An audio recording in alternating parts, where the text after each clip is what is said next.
Seems to be pretty stable right now. I drove it around a little bit. Hopefully that reset the ECU, I hope. It doesn't really drop as it used to in the past. Well, past 24 hours, that is. Now it's just me that I'm stepping on the throttle.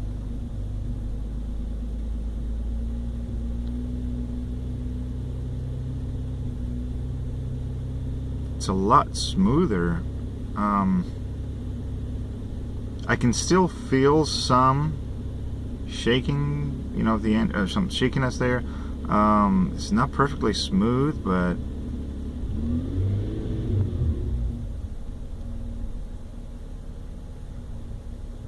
it's a whole lot better.